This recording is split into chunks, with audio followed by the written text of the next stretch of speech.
14 फरवरी Valentine day. सारे विश्व में यह दिवस प्रेम दिवस के रूप में मनाया जाता है।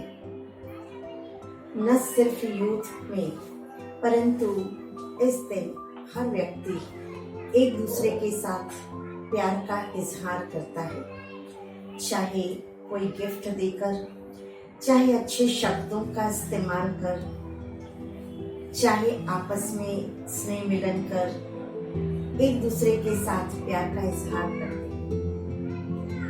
परंतु मन के अंदर एक प्रश्न उठता है कि ये जो हमारी भारत की संस्कृति है, ये आदिकाल से प्रेम से भरपूर संस्कृति है, और अगर प्रेम के बिना अगर इस संसार की परिकल्पना की जाए तो वो भी गलत हो जाए, क्योंकि प्रेम के बिना संसार चल ही नहीं सकता। प्रेम के बिना नीरसता लगती है। जीवन में प्रेम है तो उमंग उत्साह है, जीवन में प्रेम है तो आनंद है, मौज का अनुभव करते हैं। परंतु फिर ये प्रेम का इजहार करने का दिवस मात्र सारे वर्ष में एक दिवस ही क्यों? क्योंकि हम जिस प्रेम को आज दर्शा रहे हैं वो प्रेम आज मात्र देह से सीमित हो गया है। देहधारी के साथ देह को सामने रख कर के प्रेम, इसी शब्द के अंदर हम सीमित हो गए हैं, बंद से गए हैं। पूर्व काल में अथवा संसार के आदि काल में जो प्रेम की परिभाषा थी वो इससे बहुत भिन्न थी, और उस समय देवात्माएं, मनुष्य आत्माएं, साधु संत, महान आत्माएं सब प्रेम से भरपूर थे। परंतु जैसे जैसे कालांतर में परिवर्तन हुआ तो वैसे वैसे हमारा प्रेम का झरना भी एक प्रकार से कम होता गया, और आज अंतर का झरना लगभग सूखता जा रहा है, और इसीलिए व्यक्ति दूसरों से प्रेम की अपेक्षा करने लगा है। अब इस प्रेम की अपेक्षा में जो हम प्रेम देते हैं या लेते हैं तो उसमें एक्सपेक्टेशन बढ़ गई है।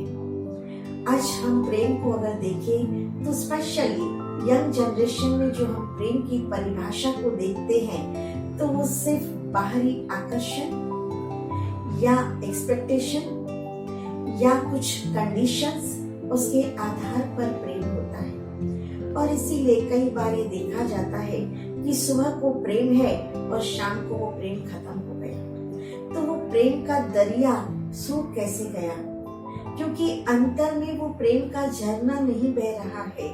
इसीलिए हम बाह्य जगत में उस प्रेम को ढूंढते हैं। जिस तरह से एक बच्चे को अगर अपने घर में माता पिता से वो प्रेम नहीं मिलता तो उस प्रेम को ढूंढने के लिए वो बाहर निकलता है, और बाहर जिस व्यक्ति से जैसी भी परिस्थितियों में उसे प्रेम मिलता है वो उसके वशीभूत होता जाता है। फिर वो क्या सही कर रहा है या गलत कर रहा है ये भी उसे पता नहीं चलता, क्योंकि प्रेम में वो सब कुछ करता चला जाता है। तो प्रेम हमारे जीवन के अंदर बहुत महत्व रखता है। वैसे भी कहा जाता है कि प्रेम एक अमोघ शक्ति भी है, एक शस्त्र भी है। जो कार्य तलवार की धार से नहीं हो सकते वो प्रेम की भाषा से हो जाती है। तो प्रेम हमारे जीवन में बहुत महत्वपूर्ण स्थान रखता है। अब ये प्रेम सिर्फ एक युवा नर नारी के अंदर की बात नहीं है, परंतु ये प्रेम सबसे पहले अपने आप से शुरुआत होती है कि हम अपने आप से प्रेम करें, स्वयं से प्रेम करना सीखें, अपने पेरेंट्स से प्रेम करें, अपने देश के साथ हमारा प्रेम हो, एनवायरमेंट के साथ हमारा प्रेम हो, और सबसे श्रेष्ठ गॉड, ईश्वर, परमात्मा, जिन्हें हम अलग अलग नामों से जानते हैं या याद करते हैं, उसके साथ भी हमारा प्रेम हो।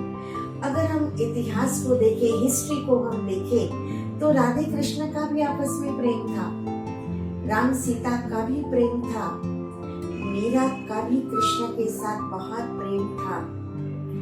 परंतु उन सबके प्रेम में कहाँ भी कोई कंडीशन नहीं थी, कहीं कोई एक्सपेक्टेशन नहीं थी। इसलिए वो प्रेम, वो प्यार, वो शुद्ध था, ट्रू लव था, सच्चा प्यार था। और आज का जो प्यार है, आज का जो प्रेम है, वो कैसा प्रेम बन चुका है? अपेक्षाओं पर आधारित, हमारी कंडीशन के आधार पर मैं अगर आपके लिए कुछ करूं तो आपने भी करना चाहिए, ये हमारी एक्सपेक्टेशन रहती है।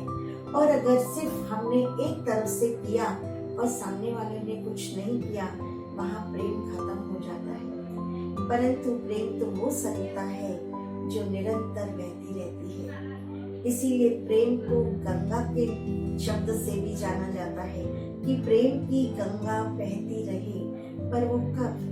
जब मेरे अंतर में उतना प्रेम हो। और मेरे अंतर में सिर्फ कहने का भाव कि शरीर की बात नहीं है, परंतु इस शरीर के अंदर जो एक सोल है, जो आत्मा है, जो एनर्जी है, और उसका जो अपना मूल गुण है, उसकी जो अपनी ओरिजिनल नेचर है, वो है लव। तो हमारी आत्मा को पहले लवफुल बनाना होगा। हमें प्यार चाहिए, परंतु हम प्यार देना कम और लेना ज्यादा करते हैं। किसी ने ठीक कहा है कि पहले इंसान चीजों का इस्तेमाल करता था और इंसान से प्यार करता था। आज इसका उल्टा हो गया है।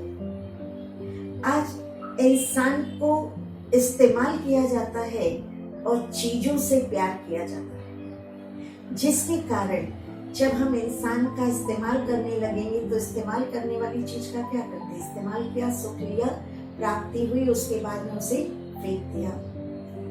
यूज एंड थ्रो वाला हिसाब आज हम दुनिया के अंदर देखें तो यही चल रहा है। जब तक हम दूर हैं एक दूसरे से, हमें प्रेम का वो स्वरूप दिखाई देता है, अच्छा लगता है। लेकिन जब हम एक दूसरे के करीब आते हैं तो प्रेम के साथ साथ उसकी वीकनेस भी दिखाई देती है, उसकी अच्छाइयों के साथ साथ बुराई भी दिखाई देती है। और यहाँ से हमारी एक्सपेक्टेशन शुरू हो जाती है कि मैं अगर ये कर रही हूँ तो इन्होंने ऐसा करना चाहिए। यहाँ हमारा ईगो, यहाँ जेलसी या हेट्रेड, ये सारी दुर्भावनाएं बढ़ती जाती है। और जहाँ ये सब बढ़ता है वहाँ प्रेम का झरना सूखता जाता है। और फिर हम कहते हैं संसार के अंदर प्रेम नाम की चीज ही नहीं है। और वैसे भी ये कहा जाता है कि प्यार वो चीज है, प्रेम वो चीज है जो त्याग चाहता है।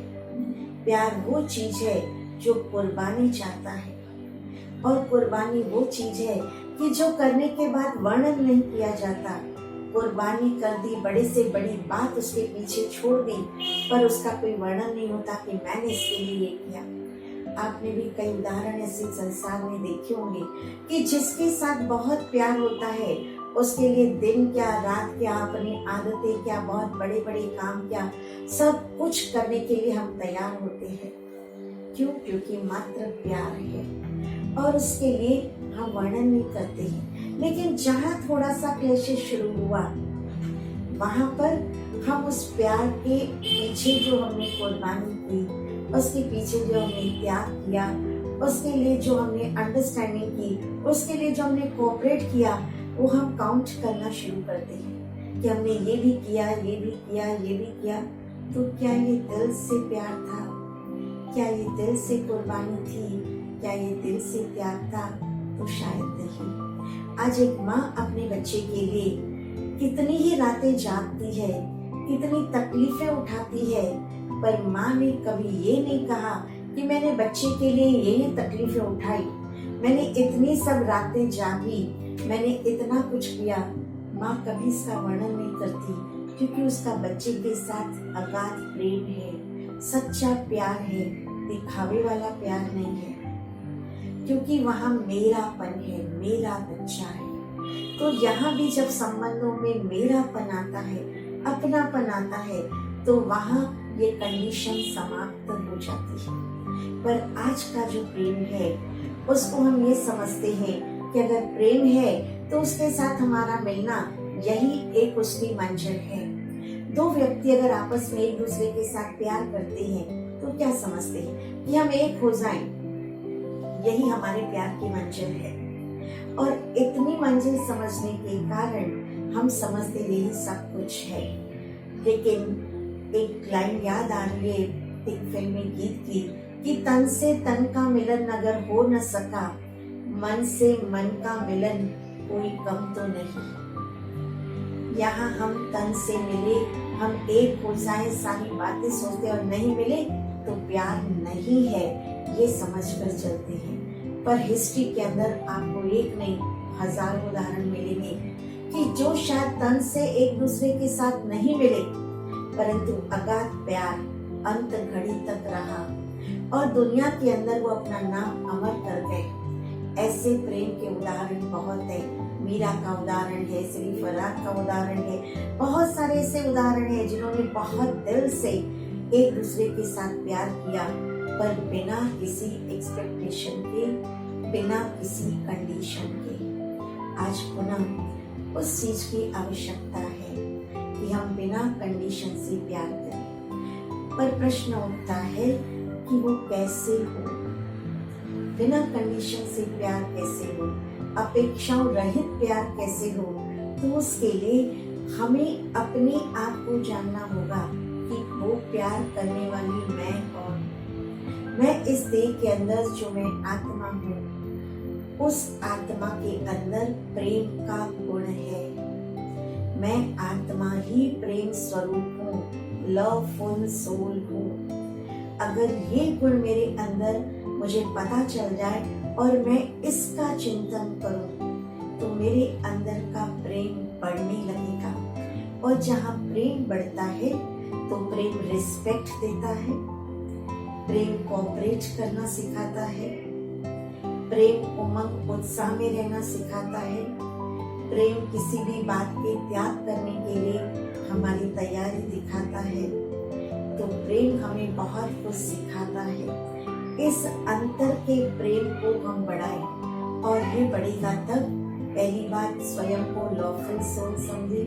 दूसरा, परमात्मा, भगवान, ईश्वर, गॉड, अनेक नामों से जिन्हें हम याद करते हैं, वो भगवान, वो गॉड भी प्यार का सागर है। इसके लिए भी हमें गीत गाते हैं, तू प्यार का सागर है, तेरी एक बूंद के प्यासे हम।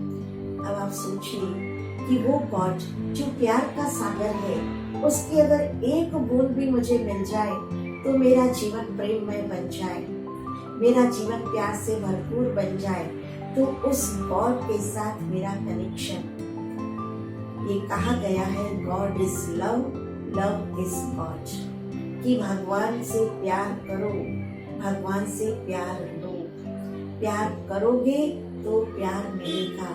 तो हम भगवान से भी प्यार ले, क्योंकि वो ओशन ऑफ लव है।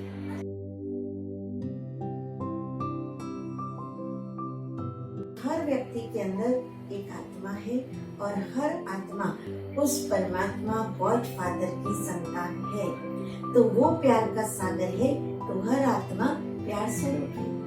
अगर इस बात को हमने समझा तो हमारे अंदर वो प्यार की शक्ति बढ़ती जाएगी। और प्यार की शक्ति बहुत सारे कार्य करती है। कहते हैं प्यार पत्थर को भी पिघला देता है। तो पत्थर को पिघला देता है माना कैसा भी कठोर व्यक्ति हो, कैसे भी कड़े संस्कार हो, कैसी भी उसकी बुरी आदतें हो, प्यार उसे बदल देता है। तो हमारे अंदर वो प्यार हो ताकि हम औरों को भी बदल सके, क्योंकि ये हमारी भारत की संस्कृति है, आदिकाल की ये संस्कृति है। तो हम जब इस आदिकाल की संस्कृति को अपने अंदर जागृत करेंगे तो यही भारत भूमि पुनः प्रेम की सरिता बहाने योग्य बन जाएगी। हमने कई लोगों को देखा है जो वृक्षों से बात करते हैं, जो पक्षियों से बात करते हैं, जो जल तत्व से बात करते हैं, अर्थात ये प्रकृति के पांचों तत्व हमारी बात सुनते हैं, समझते हैं और रिस्पॉन्ड भी करते हैं। तो हम भी ये प्यार के वाइब्रेशन एनवायरमेंट को भी दे, प्रकृति के पांचों तत्वों को भी दे। प्रेम शब्द को 3 प्रकार से देखा गया है। माँ बाप और बच्चे का प्रेम स्नेह शब्द में परिवर्तित होता है, उसे स्नेह कहते हैं। एक प्रेमी प्रेमिका का प्रेम, उसे प्रेम शब्द कहा गया, प्यार शब्द कहा गया। लेकिन एक वो भी है जो अनकंडीशनल लव है, उसे विशुद्ध प्यार के रूप से जाना गया। और देश के साथ भी प्यार, तो उसे देश प्रेम के नाम से जाना गया। तो प्रेम की अलग अलग परिभाषाएं हैं। हमारा भी अपने देश के प्रति भी उतना ही प्रेम हो। जब देश के प्रति प्रेम होगा तो हम देश के लिए भी कुछ कर गुजरने का जज्बा रखेंगे कि हमें अपने देश के लिए कुछ करना है। क्या करना है? हम और ज्यादा कुछ नहीं कर सकते, हम बॉर्डर पे जाकर युद्ध नहीं कर सकते, कम से कम हम प्रेम से एक दूसरे के साथ व्यवहार तो कर सकते हैं, एक दूसरे के साथ मीठे शब्दों से बात तो कर सकते हैं। तो इस संसार को हम प्रेममय तो बना सकते हैं। ये भी तो एक देश सेवा है। जो देश सेवा कर रहे हैं उनके प्रति भी रिस्पेक्ट, उनके प्रति भी प्रेम की भावनाएं व्यक्त करना, ये भी एक प्यार का इजहार है। तो हम इस तरह से अगर इस प्रेम को अपने जीवन में लाते हैं तो ये संसार सुंदर प्रेममय भारत भूमि बन सकती है, जिसका गायन हम सुनते आए पर आज वो मात्र हिस्ट्री बनकर रह गया है। पर ये कहा जाता है हिस्ट्री मस्ट रिपीट। अब पुनः उस हिस्ट्री को हमें रिपीट करना है, प्रेममय धरती बनानी है, भारत को प्रेममय बनाना है। तो हमें कुछ ऐसे उपाय करने होंगे, ऐसे कदम बढ़ाने होंगे। इस बार के वैलेंटाइन डे पर आप जब उस डे को सेलिब्रेट करें तो उसके लिए कुछ 4-5 बातें आप अपने मन के अंदर प्रतिदिन अपने आप से रिपीट करें, ताकि आपके मन के अंदर प्रेम का झरना सदैव बहता रहे। उसके लिए पहली बात आप अपने आप को याद दिलाएं, I am peaceful soul, I am loveful soul, I am pure soul. और चौथी बात, परमात्मा गॉड फादर जो ओशन ऑफ लव है उसके साथ मेरा कनेक्शन, कि मैं उसका बच्चा, मैं उसकी संतान हूँ। परमात्मा प्यार का सागर है, मैं प्यार स्वरूप। अगर ये 4-5 बातें हम प्रतिदिन अपने आप से रिवाइज करें, कब? जब मुझे प्यार की जरूरत हो तब नहीं, पर डेली रूटीन में सुबह उठते ही अपने आप को ये 4-5 बातें याद दिलाएं। और फिर वापस दिन भर में जब आपको याद आए और रात को सोने के पहले भी आप ये 4-5 बातें याद करें, तो आपके अंदर वो प्रेम का झरना बहना शुरू हो जाएगा, प्रेम की सरिता बहना शुरू हो जाएगी। तो आपके घर में चारों ओर प्रसन्नता का माहौल होगा, एक दूसरे के साथ प्रेम से हम जुड़ेंगे। तो ऐसे हम एक परिवार से अनेक परिवार, अनेक परिवार से समाज, समाज से राष्ट्र और राष्ट्र से विश्व तक हम इस प्रेम की परिभाषा को समझकर और ऐसी सुंदर दुनिया का हम निर्माण कर सकेंगे।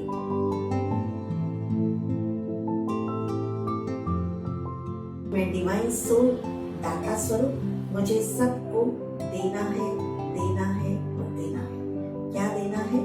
Love, peace and purity. तो जब हम ये तीनों बातें हम देते रहेंगे तो संसार में बहुत सुंदर हम आपस में प्रेम पूर्ण व्यवहार कर सकेंगे। उम्मीद है आप इस वैलेंटाइन डे पर मात्र एक दिन का प्रेम दिवस नहीं, पर पूरा ही साल हम एक दूसरे के साथ प्रेम पूर्वक रहकर और व्यवहार करेंगे। इन्हीं शुभकामनाओं के साथ आप सभी को वैलेंटाइन डे की बहुत बहुत शुभकामनाएं। आप अपने जीवन में सदैव खुश रहें, प्रसन्न रहें, एक दूसरे के साथ प्रेम के डोर में बंधे रहें। नमस्ते।